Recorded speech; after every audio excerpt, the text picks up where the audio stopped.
দিচ্ছি। তুমি আমার মুখে মুখে তর্ক করছো? অতটা দুর্বল হে বলা, তুমি যা বলো তাই আমাকে সহ্য করতে হবে। কি মনে করছো তুমি আমাকে মারবে, আমি প্রতিবাদ করতে পারবো না? মা তোমরা সব কি করছো?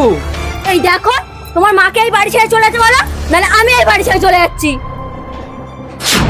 এই দেখো কত আমি বারবার বলেছি ওই অলক্ষীকে দূর কর, নাহলে কিন্তু আমি বাড়ি ছেড়ে চলে যাবো।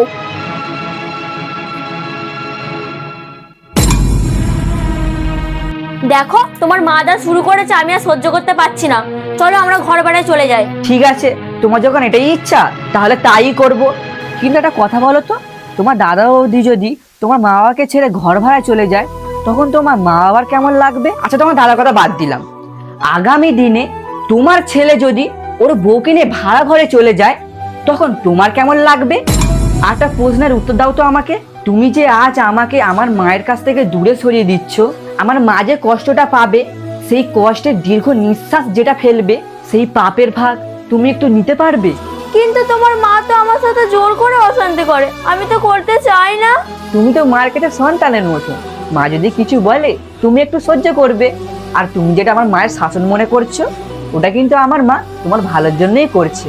মায়েরা সবসময় ভয় পায় সন্তানরা যাতে ভুল পথে না যায়। আমার মা হয়তো তোমাকে নিজের সন্তান মনে করে, তাই হয়তো তোমাকে এত শাসন করে। হ্যাঁ তুমি ঠিকই বলেছো, এখন থেকে তোমার মায়ের মুখে মুখে আমি আর তর্ক করবো না। তুমি তোমার নিজের ভুলটা বুঝতে পেরেছো, এতে আমি খুব খুশি হয়েছি। তুমি একটুখানি বসো, আমি এক্ষুনি আসছি। মা তোমাকে রাগ করে থাকতে হবে না, ওর সাথে আমার কথা হয়ে গেছে, আমরা ভাড়া ঘরে চলে যাবো। কিন্তু একটা কথা বলো তো মা, ও যদি বাড়ি ছেড়ে চলে যায় এই পাড়ার লোকে কি বলবে, কি ভাববে? এটাই তো বলবে একমাত্র ঘরে বৌমা ছিল, আগেও ধরে রাখতে পারলো না। আচ্ছা এসব বাদ দাও, আমরা তো বাড়ি ছেড়ে চলেই যাব। কিন্তু মা তখন কি তুমি কষ্ট পাবে না, নাকি আমি কষ্ট পাবো না? হ্যাঁ রে খোকা, তুই চলে গেলে আমি খুব কষ্ট পাবো। আমারই ভুল ছিল, আমি তো বড়, সবাইকে মানিয়ে গুছিয়ে নেওয়া আমার তো কর্তব্য। খোকা তোকে আমি কথা দিচ্ছি, বৌমার সাথে এবার থেকে আমি আর ঝগড়াই করবো না। মা আমাকে ক্ষমা করে দিও, আমি তোমার সাথে অনেক খারাপ ব্যবহার করেছি। ঠিক আছে মা, আর ক্ষমা চাইতে হবে না, ওঠো এসো।